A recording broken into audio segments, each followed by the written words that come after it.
Hello, everyone, and welcome. It's Kentucky Fraternity Day. I'm Wendy Ross, and it's a beautiful day here in Lexington. The sun is shining. We've got a little light breeze that we ordered in here. Joining me is a beautiful breeze here right to my left, Emily Ratcliff. Emily, we were so lucky to have you with us on Hambletonian Day, and we're extra lucky to have you back with us here on this beautiful day in Kentucky. Yeah, welcome. I guess I didn't do so bad because you're having me back. So I appreciate the opportunity. We had a lot of fun on Hambletonian Day. I know we talked about it. Absolutely hard to believe that was the first time that we had worked together. But again, appreciate the opportunity. And like you said, absolutely picturesque day. And we've got a great card on tap. So a lot to look forward to, Wendy. We certainly do. And it's so nice to be back with you. Now, of course, it's the 150th anniversary of when the Red Mile opened. You can't believe it's gone by so fast. And today we're celebrating the 132nd edition of the Kentucky Fraternity. Now, Emily, for you, a little lighter duties. Of course, you're well known now. You're always well known for being the face at Hoosier Park, but you still do some duties there at Hoosier. But you took over this year as the director of sponsorships here at the Red Mile. I did. Just took a little step back. I've got two small kids at home, and so needed to reconfigure things a little bit. But as you said, still very much involved at Hoosier Park. Whenever they need me, it's right by my house, so always happy to be there. But was very excited to join the crew down here at the Red Mile, as you said, the historic Red Mile. I was just delighted at the opportunity. So I am the director of sponsorships. Help wherever I can and try to do a little bit of everything. But really enjoying my time and enjoying the nice change of pace. One thing I love seeing you, Emily, is no matter how many hats you're wearing, what you're busy doing, you always have that beautiful smile on your face. And I know people love seeing that. Yeah, that's one thing I do try to do is keep a smile on my face, regardless of how much I'm freaking out. But nonetheless, anytime you can be around great horses and great racing, it's a good day, and I always try to remember that. Well, speaking of a good day, as we said, it is the Kentucky Fraternity Day, and it's just, you just love being down at the Red Mile this time of year. The leaves are changing. There's great temperatures right now. We won't talk about that weather last week, but it did set us up for beautiful weather that we've had all weekend this week. Yes, very much so, like you said. And we're overdue because last weekend, I know we'll talk a little bit about that, Wendy, as we talk about handicapping and things like that. Need to handicap for an off track last weekend, but Mother Nature repaid us by just having beautiful weather this weekend. And remember that when you are doing your picks today, you're going through the program, remember how that track was last week. So, some of those horses, you love seeing the horses that can go in the mud, right? So you have to think how sharp they were in the mud. Is that going to go over and be on this beautiful track you have today? Now, you did the live draw on Thursday with Jessica Auden and others, Bob Hollywood Hayden. So you had a good time there. How do you think the draw went? It went well. I think I mentioned this a little bit before. It's always interesting, right? When you actually do a live draw, you forget the emotion that goes along with it. It's easy to just look up the results and say, oh, we drew here, he drew here, and do a little bit of adjustment. But when you're at the live draw and you've got some of the connections there, it's actually quite exciting to hear the reaction and the emotion that goes into it.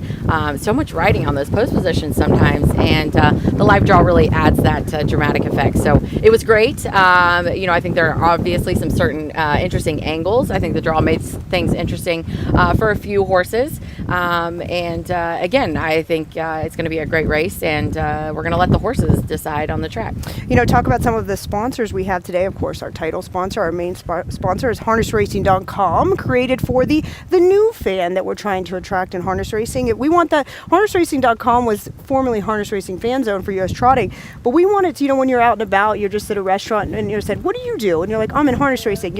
Wait, what? And then you could tell them, go to harnessracing.com. That's what harnessracing.com was created for. Yeah, I'm a big fan of harnessracing.com and was a big fan of the Harness Racing Fan Zone as well. I love the work that you folks at the USCA have done behind this, and I continue to evolve, which I think is absolutely crucial in our sport as we continue to look for new ways to serve our audiences, as you said, and I think this is a great way to do that. I think there are so many times that, like you said, you run into those conversations where you need a landing page and some to house all of that information.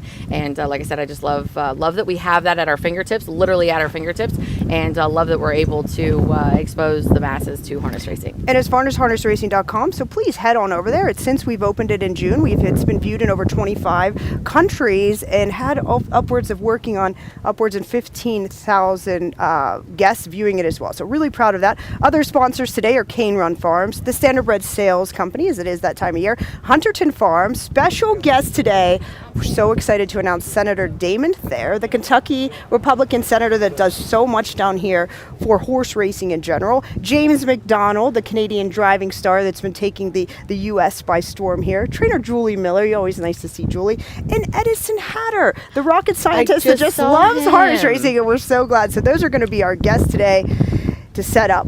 Emily, let's talk about the sale action we had this week. We hope everyone was able to catch the sale action as it was streamed live there, but if you weren't there, sale toppers night one, as we see some of them there, the average yearling price for night one was $190,000, record breaking, Emily. Yeah, and we oftentimes talk about the Lexington experience, right? And as you talk about racing at the Red Mile and things, I think people oftentimes hear, oh, it's the Lexington experience, and the sale goes right along with that, right? It's all about that, and it's actually quite an interesting culmination because the sale is part of that experience, and the ultimate goal is to have a horse racing on a day like today. And so it's just so great to see.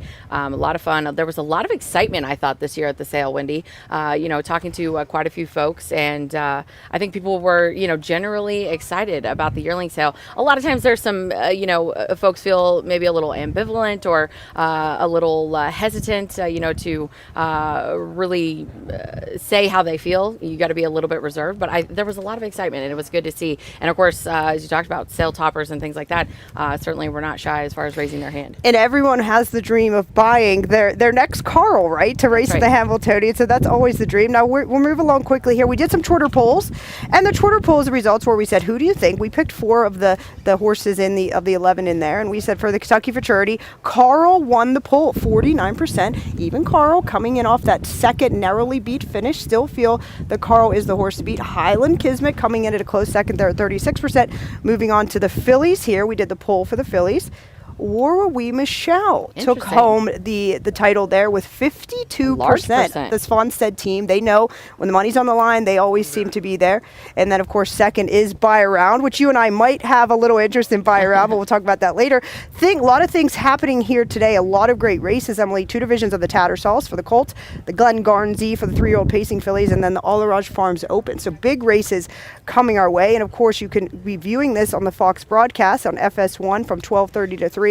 And then on FS2 from 3 to 5:30. And we have some special artists here and things going on as well. Yeah, we do. Right here in the first race, when we're getting ready. So if you're at home and doing your handicapping, you're going to want to get ready. We got a big pick 6 carryover and a nice guarantee on that pick 6 coming up right in the opener.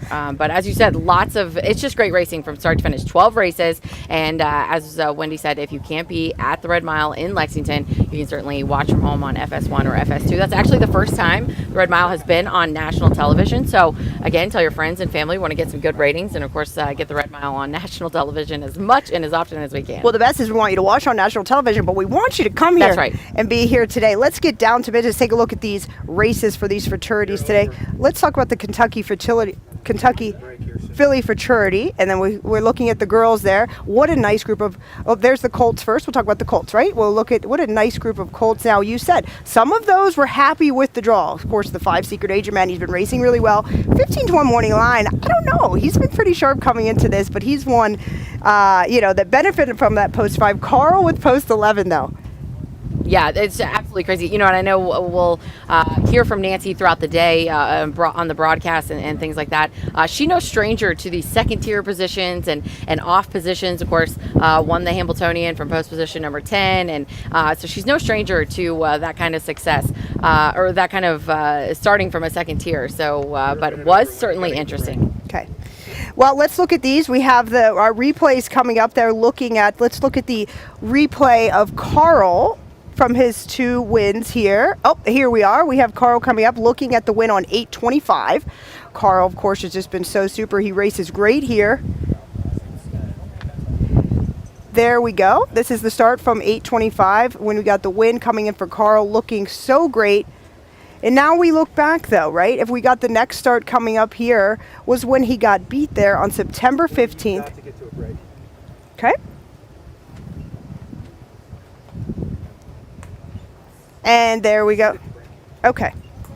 Well, Emily, we're going to take a break. They are telling me we have to go to a break, and we'll come back and look at these replays when we get back. Lineup on our website, canerunfarm.com.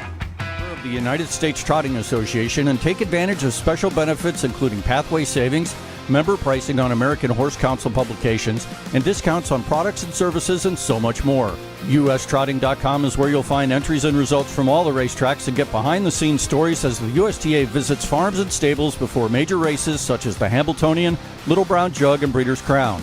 It's easy to join. Fill out the new member form on our website or call our member services department at 877-800-USTA. Hunterton Farm has been the leading co-signer at the Lexington Selected Yearling Sale for 7 of the last 10 years, including 2023 with nearly $11 million in yearlings sold. Find out more at huntertonfarm.com. We are athletes. We are drivers. We are caretakers. We are owners. We are trainers. We are fans. We are harness racing. The U.S. Trotting Hambletonian Pre-Show is sponsored in part by Cane Run Farm. Cane Run's 2024 yearling lineup is now available. Visit on their website at canerunfarm.com. And by the Standardbred Horse Sales Company, now accepting entries for the mixed sale on November 7th and 8th. The 2023 sale topper of $450,000 was reached 3 times. Don't miss being a part of the sale. Visit theblackbook.com to enter. And we are back. Now we got to move along. You know, one thing, we welcome in Senator Damon Thayer. Now, Damon, we're so glad to have you, Emily. But one thing about Emily and I, we love to chat. We have a lot to say, right? But we're so glad to have you with. Thank you for joining us today. Thanks. I appreciate it. Emily and I go way back. And I'm a politician, so I can chat with the best of them. So let's go. Well, you roll exactly it. Right. We do go way back, and I can attest to that. Damon and I have got caught. They're like, okay, you guys need to wrap it up. Your bride's leaving. We're like, okay, we got to get out of here. So. Well, you know, there's nothing when you're at the track and you're talking about horses, and we're going to talk a little bit about bourbon. You might know something about that here in a second as well. It's fun. You just lose track of time, it seems. Yeah, I mean, my favorite place to be on any given day is at the track, anywhere. I was in Ireland a couple of weeks ago. I went to 4 race courses over there, including one race day on the beach. That was incredible. I saw you did some stuff on social media, and that looks like a bucket list item to me. It looked incredible. They only do it one day a year. Okay. It's in County Meath, in Laytown, it was an easy 40-minute drive north of Dublin. Okay. And it's just really cool. As the tide goes out, they bring in temporary rails and just set up the right rails there and a starting gate. And then there's like a bluff overlooking the beach where they've got restrooms and Guinness bars and places to eat. You wouldn't know anything about that. And bookmaking and more Guinness bars. No, when I'm over there, I drink Irish whiskey. Okay. Now, one thing, I was just over there recently in Ireland in August as well for the pacing event, the Vincent Delaney Memorial Weekend. We were over there. It actually was, and a big thing that for us, for harness racing, is the breeding program is really evolving over there in Ireland, that the horses are being bred there and coming over here. So how does that tie into kind of the thoroughbred program as well? Well, you know, there are amazing ties between Ireland and Kentucky. There are a lot of native Irish men and women who come to Kentucky to work in our horse business. They come over here to buy at our sales. People go over to Ireland to buy at their sales. And seems like everywhere I went over there, I ran into someone from Kentucky. You know, you're right, and you're like, it's always good to find someone that knows a little bit about what Kentucky has to offer, right? Yeah, that's for sure. And one thing about Kentucky and Ireland, we love our horse racing in both places. Yes, they do. Well, let's talk about horse racing now. We're glad to have you with us here today. I think you had a special event yesterday there at Keeneland, a horse by the name of Hang the Moon. You might know something about that one, right? Yeah, Congratulations. Thank you very much. I'm in a racing partnership with Corey Johnson, who people may know from, he built and operated Remington Park, Lone Star Park, brought Kentucky Downs to prominence, and now he's the president of the New Maryland Thoroughbred Racetrack Operating Authority. He's the president of CJ Thoroughbreds. I always buy a share in its yearling draft every year, and all I've ever wanted, Emily, is to be a part of a graded stakes winner. And here we are. And here we are, Damon. We've got this amazing filly named Hang the Moon. She won at Del Mar last month, and last night at Santa Anita, she won the Grade 2 Rodeo Drive Stakes, and it was an automatic qualifier for the Breeders' Cup. So we're headed for the Breeders' Cup Filly and Mare Turf. Well, that's congratulations, and I know you have to be super excited in that. Now, just to talk a little bit about you, you've been a senator, a Republican senator in the state of Kentucky since 2003, representing the 17th District, a big advocate of the horse racing program. Yeah, I've made the defense and advocacy of our signature industries a priority in my legislative career. Horses and bourbon, both of which are growing exponentially because we've removed artificial barriers to free enterprise to let these businesses thrive. And you know what's happening here at the Red Mile and in the standardbred business in Kentucky are a great example of what you can do when you give an industry the tools to compete. I mean, horse racing and bourbon are both heavily regulated businesses. And in order for them to thrive, the government has to allow certain things to occur and just sort of get out of the way and let private enterprise go. And that's what we're seeing happening. And certainly when you look at the dual eligibility program that stems from a bill I sponsored several years ago, I worked with Mark Guilfoyle and Kenny Jackson on that. And you see the results at the sales where people come to buy these Kentucky breds that are dual eligible. I mean, you can really see it thriving. You just talked about the number in the ad read that you did. To see these standardbreds selling for $200,000, $300,000, $400,000 is a testament to the success we're having here. And I think, as you said, when you talk about the program thriving, it really does have that trickle-down effect, right, Emily? It starts at the top from the breeders to the feed suppliers, from everybody, from just the employment that it gives, and for the program in itself. Yeah, and that's why I've been such a supporter of Damon, because I appreciate the work that he does at the top, speaking to the people that make these decisions and really trying to get them to understand from the base level, from the bottom level up. And like you said, there's so many comparisons between bourbon and horse racing, but the thing that I appreciate the most is that I feel that you're such a great representative because you share that passion. And just as we sit here and talk about winning a race and things like that, that's what today is all about, right? Great horse racing, great weather, great atmosphere, and you're one of those people that though you may be walking around in a suit most of the time, I would never be surprised to see you right back here with the rest of us cheering on a horse down to the wire. Well, this is my work uniform.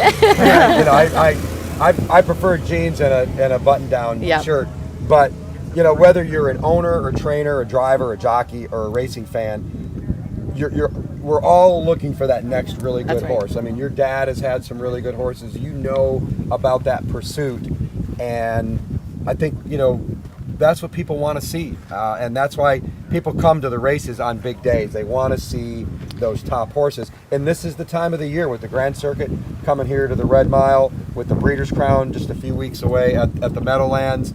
People are wanting to see the best of the best. Now, Damon, when you talk about the Breeders' Crown, what big moves are we could be seeing, and hopefully, fingers crossed, we're going to see a Breeders' Crown here in Lexington? That's my dream. I've announced that I'm not running for re-election this year after 22 years, and one of the things I wanted to do before I left the Kentucky State Senate was to create a funding mechanism for Kentucky to secure the Breeders' Crown, so we could be part of that regular rotation with Mohawk, with Woodbine Mohawk, with Hoosier Park and Meadowlands, and I'm hearing maybe perhaps a track in Ohio. So I wanted to put Red Mile, which is the natural place, and I love Oak Grove and I love Cumberland Run, two new tracks. I've been to both of them, and they're wonderful. But the Red Mile, being here in Kentucky's second largest city with its great history and the fact that it is a mile track, is the natural home for the Breeders' Crown. So I talked to John Campbell last year at the Meadowlands Pace, and I said, what would it take to get Kentucky into the rotation? Yes. He had a very simple answer. Yeah, he did. Money. $900,000. And I feel like we're working on getting that. Now, I know you're headed back to Keeneland today, but you said, Wendy, I'm going to make it back to the Red Mile for a very special horse. You're going to come back here to root on Carl, because you were out there at the Hamiltonian during the rainstorm when we saw Carl put on a heck of an effort to take the Hamiltonian. Yeah, I'm here to do this interview. Then I'm headed over to Keeneland. Because in my other life as a bourbon company owner, Kentucky Senator Bourbon, we do business with Castle and Key, and they're the big sponsor today. So we're going to go over for the Castle and Key Bourbon Stakes. And then I'm come back for the Kentucky for Charity to cheer on Carl. I was at the Meadowlands for the Hamiltonian, as you mentioned, and that was one of the most impressive efforts I've ever seen by a harness horse. So I'll be here to cheer him on today. Well, Emily and I have to work all day, but they've given us an exception. They said the senator is there today. I knew I signed up for this for a reason. We wanted to celebrate your win with Hang the Moon and everything you've done for horse racing here in horse Kentucky. racing. We have a little. I would say, is it noon It's yet? quarter to 12. It's 5 o'clock fine. somewhere, 5 o'clock right? So we're going to do a little sip of your Kentucky Senator bourbon. Senator, thank you so much Thank for you so taking time much. today. Thank We've had a you. great Cheers, time, cheers, and we'll wish you. Here's to bringing the Breeders' Crown to the Red Mile in a few years. Woo! I told you it was good stuff. It It's is good good. stuff. We'll be is right good. back, Senator. Thank you again. Thanks for having me. Thank you. We'll be right back. We are athletes. We are drivers. We are caretakers. We are owners. We are trainers. We are fans. We are harness racing. Hunterton Farm has been the leading cosigner at the Lexington Selected Yearling Sale for 7 of the last 10 years, including 2023 with nearly $11 million in yearlings sold. Find out more at huntertonfarm.com.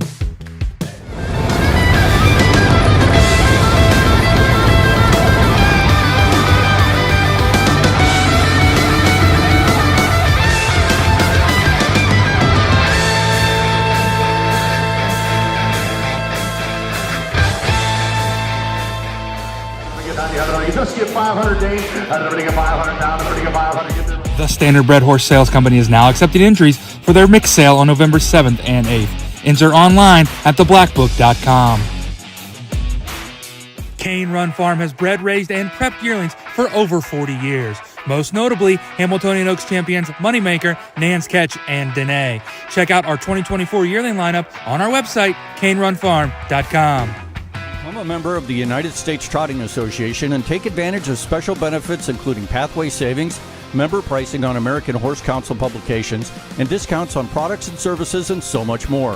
UStrotting.com is where you'll find entries and results from all the racetracks and get behind-the-scenes stories as the USTA visits farms and stables before major races such as the Hamiltonian, Little Brown Jug, and Breeders' Crown. It's easy to join. Fill out the new member form on our website or call our member services department at 877-800. Hello, everyone, and welcome back to the Red Mile here today. Wendy Ross, Emily Ratcliff, now joined by Edison Hatter. Edison, we are so lucky that you found time for us today on your first trip here to the Red Mile. Absolutely. First trip to Lexington, Kentucky. It's been a fantastic weekend. I was over Keeneland yesterday. First time ever over there. That's a real party over there. And looking forward to seeing the Kentucky Futurity today for the first time. Well, they might be having a party over there, but we're starting things off here with a party as well. How is everything over there at Keeneland, though? Is it fun? Oh, fantastic. Yeah. Believe it or not, one of my NASA colleagues is a big thoroughbred breeder, actually, and he bred a horse in one of the big $500,000 turf races yesterday. So got to see that horse run and saw some other people I knew. It was a great day. Well, your NASA colleagues, you were not losing you to the thoroughbred world. Say, we are harness racing, but we have you over here, right? And that's what your first love is. I own thoroughbreds. I enjoy the ownership side. Yes. I enjoy working on this side. I stay here and work. Well, wonderful, Edison, and thank you so much, of course, with your In the Muddy Media, your company that you do throughout harness racing and racing. You're a harness racing lover, of course. Now we know a thoroughbred owner, a rocket scientist. Now I know that seems, when you Minor always detail. you Minor always detail. laugh. You always laugh when people say that. But I mean, for us, I think it's wonderful. I always think it's funny that on this side, everyone always wants to talk about the rocket scientists, and whenever I'm working with my rocket scientists, they always want to talk about horses. Horse racing. Yeah, right. Yeah, Everyone's interested in the other thing, but yeah, no, that's the main job. That's fun. That's the Monday to Friday job. Office down near DC. Now, of course, I live in New York, so. Yep. For meetings now, I commute the other way. I used to live in DC and commute up to the Meadowlands and Yonkers and Freehold. So, it's fun. It keeps me busy, and I'm glad to have both. It's good diversity. Well, one thing about coming here to the Red Mile, you got big shoes to fill. As you were just there, 2 weeks ago, you were at the Little Brown Jug, right? So you said, well, how fun was the jug? Did you have fun there? Absolutely, yeah, they're both fun. And speaking of In the Money Media, I was working both times for them, getting some interviews. We did a live stream on Jug Day, which I was home and worked remotely for that, so that was fun. Going to do a little bit differently. I'm going to be here live as we go live at 3:45 this afternoon to go to the Late Pick 4, and hopefully I'll get some interviews and some sounds from down here on strike. So did you watch the draw on Thursday? Emily was part of it. Did you have time in your schedule through the week to watch the draw? I was working on an In the Money podcast. We were recording it live. Okay. And I had a guest on, and I was sitting there saying, okay, great, so that's who you like in the 8th race. And Fraser Downs on Friday night now. Anyone there getting ready to roll. Carl gets close to 11. It was kind of a mess back and forth, but I actually talked it through live in a podcast. When after the draw comes out, and Emily was doing it live, but she even knows, you could see the emotion and how things, because really for some of these colts, the draw was really what mattered for them. Yeah, I mean, obviously a mile track, a little bit less severe of an outside post disadvantage than, say, the half mile or the 5/8, but clearly the disadvantage is still there. And, at the end of the day, I think it makes for an intriguing race with Carl drawing where he did. But more than anything, again, preview of things to come for those of us that like Carl might help the price. Yeah, and Edison, you talk a little bit about rocket science. Sometimes when I'm handicapping, I feel like, okay, Emily, it's not rocket science. You talk about post positions and things like that. I honestly catch myself saying, okay, it's not rocket science. Just, handicap the race. And you probably feel like that sometimes too, right? Yeah, well, lately it feels like, actually, it's a good thing to mention. I've discovered this at the Jug, and it might be true here. I have found that anytime I'm in the same state as Gabe Pruitt, I never have a winning day at the track. Okay, well, that is great information because, we've got that huge pick 6 coming up in races 1 through 6. So what I think I'll do is I'll get a split screen. I'll get you and Gabe's picks, and I'll try to go right down the middle. Probably smart, yeah. So moving on here, looking at some of your picks today, let's talk about the Philly Futurity. Who do you like? Philly Futurity, Warwick Michelle, who obviously was the Hamiltonian Oaks winner, I thought was very impressive that day on the mile track, and get back to big track here. Has been very good at the Meadowlands there. A little disappointing last time out there, finishing third, obviously, in the New Jersey Classic final, but outside post. And, I think we know it as well. And again, I'm always biased from having been to the Elite Loft and worked in Sweden the last couple of years. Now I'm really loving these European connections, but Team Svanstedt is just always so good at making the right equipment adjustments, taking the shoes off at the right time, and getting these horses ready for these big races. I agree, 100%. And like you said, you talk about these big races and peaking these horses for this specific race and making those adjustments. I've, so many times heard, him post-race, pre-race talking about that. And he's the first one to say, wasn't good. She wasn't good. This wasn't her day. But I think Team Svanstedt is so good at peaking these horses at the right time. And when we talk about a filly like Warwick Michelle, now I caught up with them in Hambo, this is success she had last year. You're coming back here with such high expectations. Started out a little bit slow right at the beginning of the year, but they had a little throat surgery. They had made some changes. And then I think we've seen, she's just getting better and better. And I think today she still is one of the top fillies to beat in here for sure. Yeah, definitely. I agree with her for sure. But if not, even another one. I mean, Daylight Hanover gets the morning line favorites role. Going to be playing against her, especially from the post 10. But for post 9, Soiree Hanover, another one for Team Wallen, who I think is really coming back nicely. A really good race last time out. And, we kind of saw her sort of off a few years ago, right? Maybe Yep. A little disappointing at some times. Yes. And then kind of the Red Mile kind of came out at the right time. Yes. I was going to ask you that exact same thing. I know we had talked previously, obviously last year, 607,000 for Soiree Hanover. We talked quite a bit about her. And I know it's hard to say she's been disappointing. Obviously had some issues. But last start, she really looked like the Soiree Hanover that we had seen before. Sloppy track and things like that. But, I'd have to believe that some people are going to give her a look in here. Yeah, I think so. I mean, post 9, again, not ideal, but I don't think it's too big of a concern for her. I think she'll, get away okay off the gate and then be able to come with a nice trip from there. So, if she can come back to that effort again today, definitely a chance. Guys, we have to keep moving, and I know we could talk about these races all day, but we're moving on here to the Colts. But one thing I want to mention, we were lucky enough to get out to Marcus's farm, Marcus Melander, and they bought this farm in Kentucky this spring. And he said the last couple of years, the horses back and forth. Interesting this year, these horses have been really, really sharp, that they've come here, their home base now is Kentucky, and he thinks that's really been a change for them. So if we're seeing a filly like Date Night Hanover, she's sharp, and she should be here today. Moving on to the 12th race, who do we like in the Futurity? I think we've already, the word's out, right? Yeah, we know who you're going with. I can't be too creative. I was very high on him into the Hambo. I've always liked Carl. Yes, he did lose last time out here, and to be fair, for my work, I am curious to interview on it and get a little bit of a soundbite on that, but I doubt there's too much of a concern coming into today. And I honestly don't know how much of a concern there is even from post 11.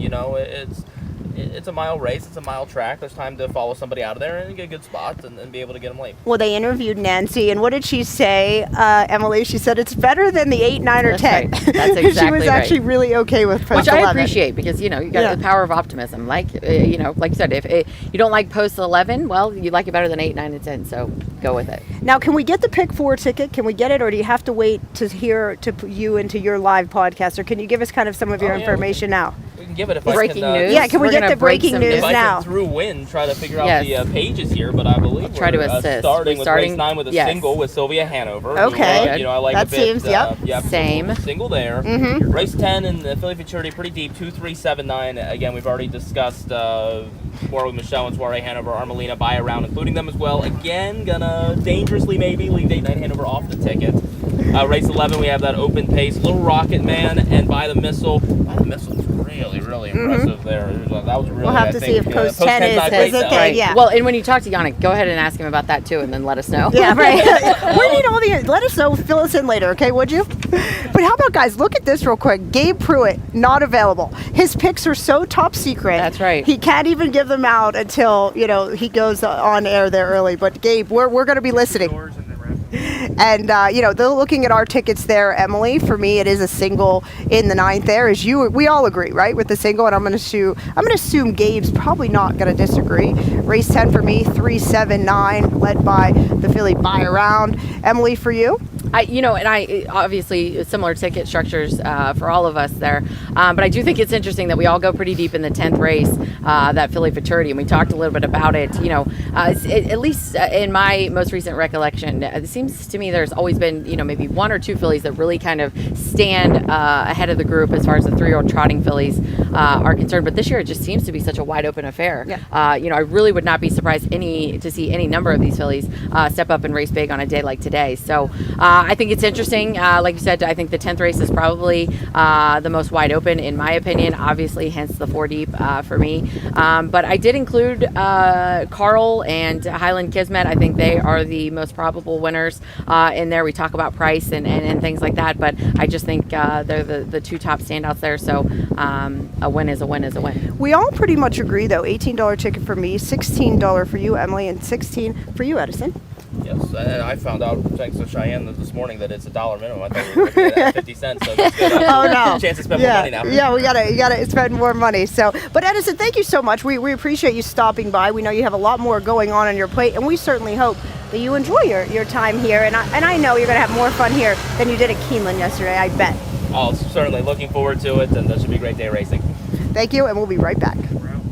Farm has been the leading cosigner at the Lexington Selected Yearling Sale for 7 of the last 10 years, including 2023 with nearly $11 million in yearlings sold. Find out more at huntertonfarm.com. Cane Run Farm has bred, raised, and prepped yearlings for over 40 years. Most notably, Hamiltonian Oaks champions Moneymaker, Nan's Catch, and Danae. Check out our 2024 yearling lineup on our website, canerunfarm.com. States Trotting Association and take advantage of special benefits including pathway savings, member pricing on American Horse Council publications, and discounts on products and services and so much more. UStrotting.com is where you'll find entries and results from all the racetracks and get behind-the-scenes stories as the USTA visits farms and stables before major races such as the Hamiltonian, Little Brown Jug, and Breeders' Crown. It's easy to join. Fill out the new member form on our website or call our member services department at 877-800-UST. Just get 500 days, and everybody get 500 down, everybody get 500. The Standardbred Horse Sales Company is now accepting entries for their mixed sale on November 7th and 8th. Enter online at theblackbook.com. We are athletes. We are drivers. We are caretakers. We are owners. We are trainers. We are fans. We are harness racing. The U.S. Trotting Hamiltonian Pre-Show is sponsored in part by Cane Run Farm. Cane Run's 2024 yearling lineup is now available. View it on their website at canerunfarm.com. And by Hunterton Farm. Started in 1980 on 80 acres in Lexington, Kentucky, Hunterton Farm has raised and sold 3 Hamiltonian winners in the last 10 years, including 2023 champion Tactical Approach. Find out more at huntertonfarm.com.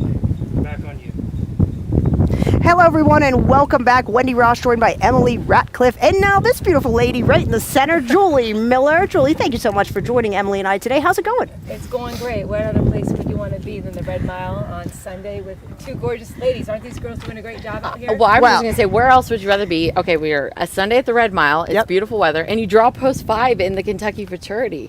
You know, I made a little joke earlier. I was talking to Andy. I tried to get him up here for the draw. He's like, I don't want to do an interview. He's like, but try to work out something on the draw.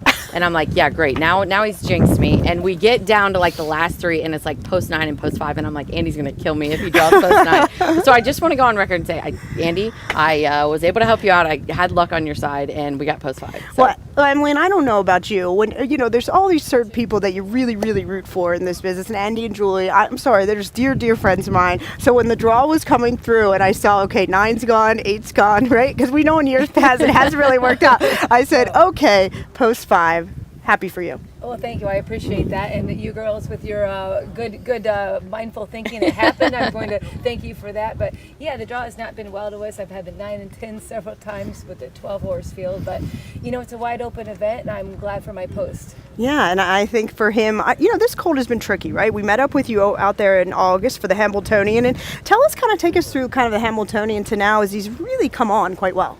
You know what, tricky, that is the understatement I feel of my horse today. He's always had speed. He's a compact little guy.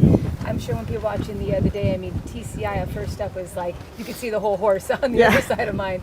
But he doesn't know he's small, and he gives 110%. Unfortunately, we've had, some hiccups along the way, or some ups and downs, but, you persevere in this sport. Like we always say, if it was easy, everybody would be doing it, and, we're just thankful that we have him, and hope for good racing luck today. Well, there he is, looking back at him at the win we just saw there last week on September 28th in the slop. Tell us how Andy thought he was there.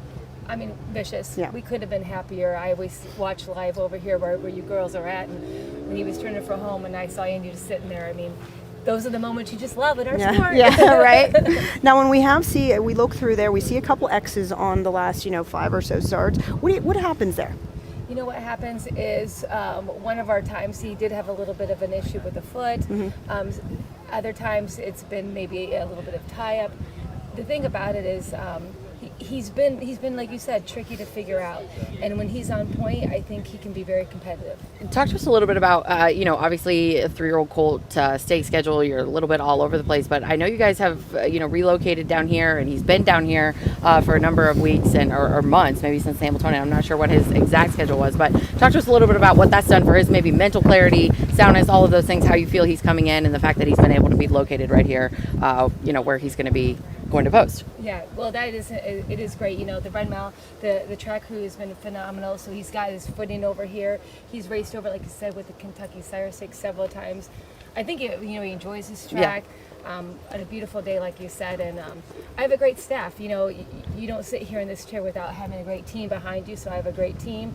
I think I have a really great driver. I was going to say, wait a second. He's okay, right? We have got to get that in. Andy here. So it takes everybody. So I'm just hoping, I think we have 110% today. I have, like you said, Dr. Roberts is my vet down here. He does a wonderful job, and like you said, it takes everybody. And everything's better in Kentucky. You That's what they say, right? They so say. We'll just go with it. Now, when you're looking at the morning line, 15-1, I thought that was a bit high for him, how good he's been. But now, less pressure or more pressure when you got a colt that's not got a heavy favorite like that? Well, that's funny you say, and I'm going to bring up Dave Brower right now because I got after him on date night. He kept giving me maybe a shady odds, and that's speaking really great in the comments, and then she would win. So, the odds don't deter me. One thing, I don't gamble at all, so I don't actually really even look at them. I look for it in the race, and like you said, with the 5 post, I think we're in a good position. Hopefully he minds his manners, and Andy has good luck and gets where he wants to be in the race. Well, every time we catch up with you for Hamiltonian, we talk about you and Andy down here. It all starts from Lexington when you look at these colts all through the fall, and then you sit there. You and Andy have your special post there, special place at the sale right at the corner, and everyone that knows. So it starts all the way from there, going back all the way from purchasing this colt or any colt you've had in the past or filly, getting them to here. It's a long road, right? It is. It's a process, and that's why it's a tribute to everybody in this race. Like you said, it started from the first time we went out, saw our Ziobro, saw the horse at Brittany Farms, and now 2 years later we're here in one of the most prestigious races that that the harness sport has to offer. So very fortunate. You know, speaking of being so fortunate, you and Andy and the family just bought a new farm and a home in New Jersey, and you said you were pretty good just hanging out, being at the farm, right? Made you feel like you were back there in the Midwest, maybe? Well, it's funny, I started, I'm originally from Iowa, and my parents had a farm. So then when you go full circle that now we own a farm with my family, it's great. And, to do things at your own place and to have the family involved. Tyler, he drives. My daughter, she's a nurse, but she loves the sport as well and helps out at home. It's great. I'm a lucky person. Speaking of your daughter, Olivia, she's a new face. I got to see her in Delaware. She was taken in the jug experience, and now she's been down here at the Red Mile, right? Are we going to see her maybe with some training colors on here soon enough? Well, I tell you what, she went to school to be a nurse. Obviously, at those events, she was always in school, and now that she is a practicing nurse, she's able to come to these events and enjoy them with us as a family. And actually, she already has race bike. She's skate school. She can train a horse just like anybody. So she just went a different avenue. I love it because you just always finds a way. Like you said, she went to school, did what she was supposed to do, but somehow they always find their way back. And that's just the horse business in general, right? Absolutely. You go out into the real world, and of course it's great. And like Edison said, you do your job and things like that. But for us horse people, we always find a way to get back to great horses and great racing. Hey, you know what I was just thinking? This is a very big Midwest vibe, right? We have Ohio, Yes. Iowa, Illinois, and of course Indiana. Yeah. So we're representing Team the Midwest Midwest here today, all three of us. I have no problem with that, and the Midwest is great, and I'm so glad to be from it. And like you said, we love being in Jersey, but there's nothing like being back in the Bluegrass State. Well, Julie, it's always nice to have you, and we appreciate your time. We know you have a busy day ahead of you, and we're looking forward to rooting for you in race 12. So we're going to wish you the best of luck. I appreciate it. Thanks, girls. We'll be right back. Trotting Association and take advantage of special benefits including pathway savings, member pricing on American Horse Council publications, and discounts on products and services, and so much more. UStrotting.com is where you'll find entries and results from all the racetracks and get behind-the-scenes stories as the USTA visits farms and stables before major races such as the Hambletonian, Little Brown Jug, and Breeders' Crown. It's easy to join. Fill out the new member form on our website or call our member services department at 877-800-USTA. Farm has been the leading cosigner at the Lexington Selected Yearling Sale for 7 of the last 10 years, including 2023 with nearly $11 million in yearlings sold. Find out more at huntertonfarm.com. We are athletes. We are drivers. We are caretakers. We are owners. We are trainers. We are fans. We are harness racing. Cane Run Farm has bred, raised, and prepped yearlings for over 40 years. Most notably, Hamiltonian Oaks champions Moneymaker, Nance Ketch, and Danae. Check out our 2024 yearling lineup on our website, canerunfarm.com. You just get 500 days, everybody get 500 down, everybody get 500. The Standard Bred Horse Sales Company is now accepting entries for their mix sale on November 7th and 8th. Enter online at theblackbook.com.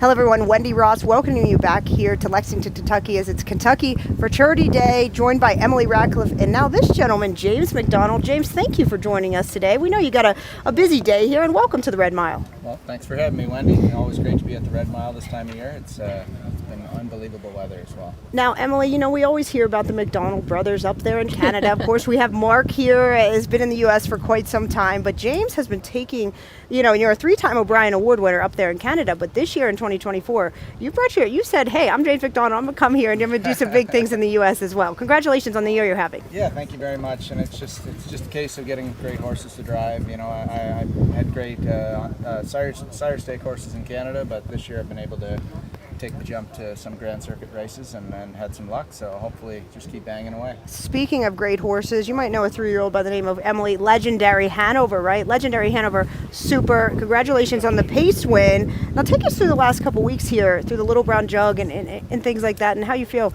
he's going to be as we're going to see him in race 3 today. He was absolutely vicious this day on the cane pace. I mean, I was watching it, and it was just one of those races. Of course, great day of racing, but that was an effort that still sticks with me. It was just one of those races that you just don't soon forget.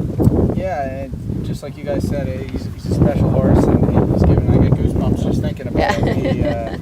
That cane pace day was, I remember after the Meadowlands pace, David Miller came to me and he was like, good horses don't do what he did. He got stung hard to the half and then just toyed with him, chased away like he was locked in the whole mile. That's right. So he's been a fun horse, and unfortunately the last couple of starts haven't gone his way, but Canada, I think he was a little sick, and then they thought they got him right for the jug, and I choked him a little bit in the elimination, and then he raced great in the final. He had a little steering difficulty, but I had lots of pace finishing, and he felt more like himself, and Tony and them told me he really wasn't back 100% to himself after, so I think, I'd said it before the jug, but I think if Legendary Hanover brings his A game, he's a lot of fun to watch, and the fans will get a good show today. One thing about coming back here to be on the mile track, especially with the outside post, I think that sets to put him in a very good spot today. Yeah, he's a handy horse. He can do anything you want. He can get a little bully sometimes, but when he's at his very best, like he was in the Meadowlands pace, what he was in the cane, he'll let you do anything you want with him, and he's really easy to drive. So, and I think I've heard you, and maybe it was talking about the cane pace, but I think I've heard you in an interview. Of course, we talk about the Red Mile, and I want to say the Red Mile is synonymous with world records and things like that. But you've said that this horse is just next level. He is that type of horse. He's a next level type of horse, and a world record certainly is in the conversation. Oh, absolutely. He after the Meadowlands pace elimination, it was North America Cup kind of was an odd race, and I got in a bad spot. It just didn't work out. But then the Meadowlands pace, he went down to New Jersey, and he was so calm, and he let me drive him the way I wanted to drive in the elimination. I think he paced home in 24-4, and it was absolutely pacing through the bridle of the wire. Right. And then he just bounced back with. I said to Louis after the elim, because he'd won with Nijinsky, and I said, "You're going to have to go 46 to win next week." And I was kind of joking, but kind of serious. Exactly. Yeah. And it worked out. He raced amazing, and that's the Legendary Hanover I think of, and I think that's the one we could see today at the Red Mile. James, just a testament to the success you've had this year, well, in the years leading up to this, but here in the U.S. in 2024, you come into today, you got 5 drives. You pick up some live mounts, some new mounts for you, but you pick up some good mounts. What does that mean to you? Oh, it means everything. Not many people are lucky enough to jump into the Grand Circuit and pick anything up when you got guys like Dexter Dunn and Tim Tetrick and Yannick Gingras, and you can go on and on about how special this driving colony is. So to just pick up something that they've picked over, or in case of the futurity, he put me down, and when you start to get maybe not recognized, but just they have the confidence to put you on great horses. It's a lot of fun, and I was lucky enough to pick up Ora Michelle after she won the Oaks, and drove her in Pocono for Aki and got to win. So hopefully we can have a little more luck together today. Well, speaking of Aki, in the 4th race you pick up the 9 Up All Night Hanover, a first time drive for you, so we'll have to see what Aki says about her. But let's move on to the 10th race here, where you pick up the drive on Sad Bird Still Sing Tony Lanya. This filly's been okay. She had the win in the Buckette there, but Todd McCarthy is not going to be doing this, so you pick up the drive here. Tell us how you feel about coming into this futurity, the filly futurity. Just happy to pick one up. Yep. Just happy to be in the race. These big races are a lot of fun just to be a part of, but I've now been lucky enough to win a few, and there's no better feeling than crossing that wire first in a giant stake race. So when Tony Lanya put me down, and it looks like she's got an outside shot. She's a bit of a fringe player right now, but we see it all the time in these big races. They mix it up and things get crazy. Exactly. I really do. Things get so crazy, and there's so many times I watch a race and then I go back and review the program, and I'm like, I easily could have used that horse. One thing happens, one thing leads to another, and you find the winner's circle because other components come in. But I think the same as you look at Sad Bird Still Sings. She's maybe not one that you're jumping all over as far as the wagering is concerned, but if you're to really sit down and make a case for her, a few things go her direction, she can certainly be right there. Exactly, and she's got 250,000 made this year. She's looks like she's getting better as the year's going on, so why not? And Emily, funny, all the interviews you've done over the year and that I've got to do, that's always the funny interview. You ask a driver when they've never driven a horse before, you're like, well, what do you think? And you already know, right? So I already know the answers to these questions, like, what is he going to say, right? But I know just being in a race like this, and you said it best, you mix it up, it can go just about any way. Now we move on to the 11th race. You pick up El Rey for Andrew Harris. Andrew's been doing big things as well. Post 9 going to probably be a little bit of a hurdle there for you. And then moving on to the 10th, of course, Amazing Catch. This colt's been okay. Yeah, I don't know a ton about him, but I was in the race in Canada, and to win out of the 10 hole in a huge race like the Canadian Trotting Classic was special, and the way he did it, like he just slid through, and when he got out, he was really trotting hard. So just another great horse, another lucky one to pick up, and Aki and Sarah had said yesterday, if he gets the right trip, he's dangerous. Emily and Edison said earlier when we had him on, Svan says when we come into these big races, their horses are going to be good. So interesting betting angle there as well. And like we said there, when the money's on the line, their horses always show up, but they're going to be ready to race today. Oh, absolutely.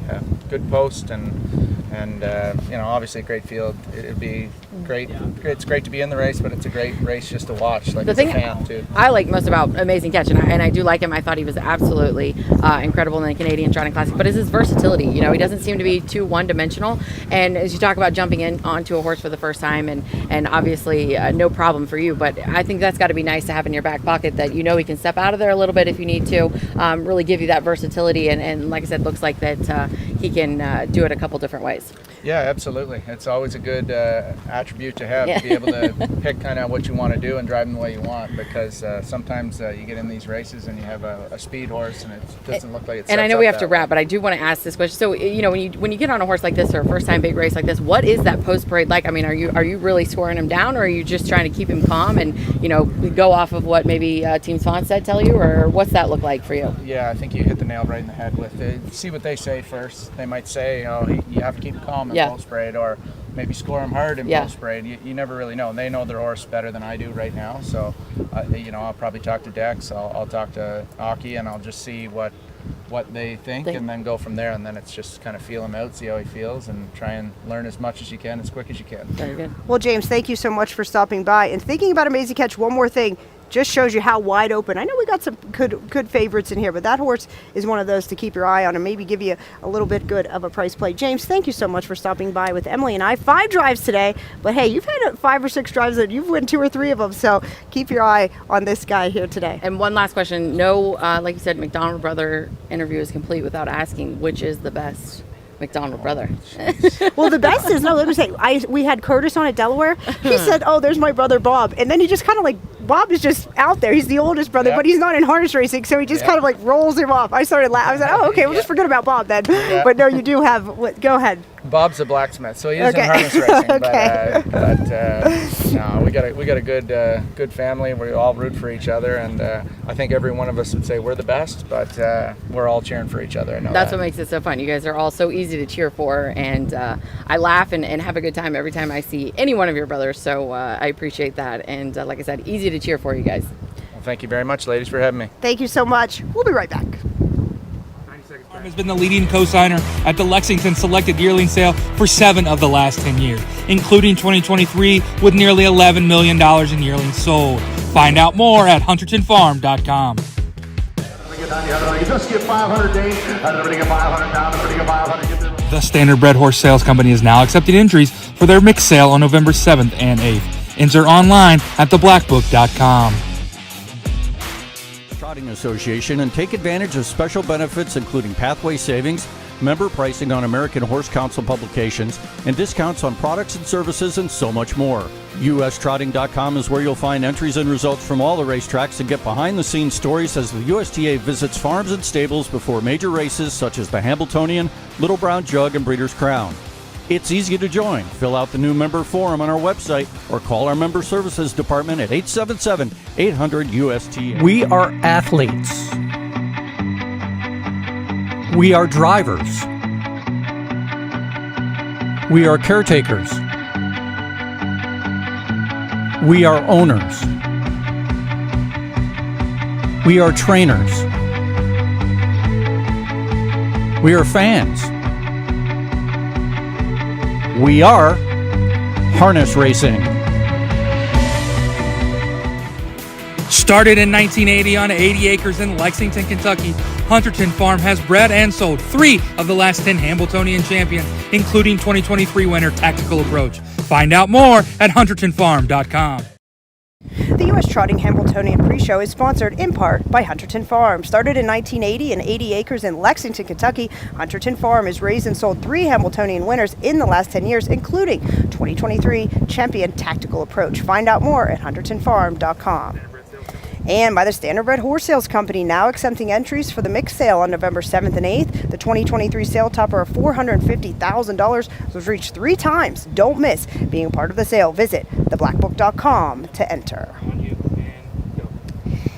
Welcome back one more time today. We're coming to you from the Red Mile in Lexington, Kentucky, as we're celebrating the 132nd edition of the Kentucky Fraternity. Emily, we've had some fun today, right? We've had Senator Damon Thayer. We got to catch up with driver James McDonald, Julie Miller, and Edison Hatter. Yeah, time really does fly when you're having fun, because I just looked at the clock and I can't believe that we're already here as we approach post time. So I'm serious. It's been a lot of fun. I know I have things to do today, but I know you got a lot of things to do today. Actually, I should say that. Let's sit here and talk for as long as we possibly can. I don't have to deal with the other headaches that we probably got going on brewing behind me. Well, we already talked a little bit about our Pick 4 ticket, but we'll get back to that here in a second, just to get back to that. But here we go, talking about, let's start with the Colts. For me, the 3, Highland Kismet, Bob McClure driving for Mark Etzel.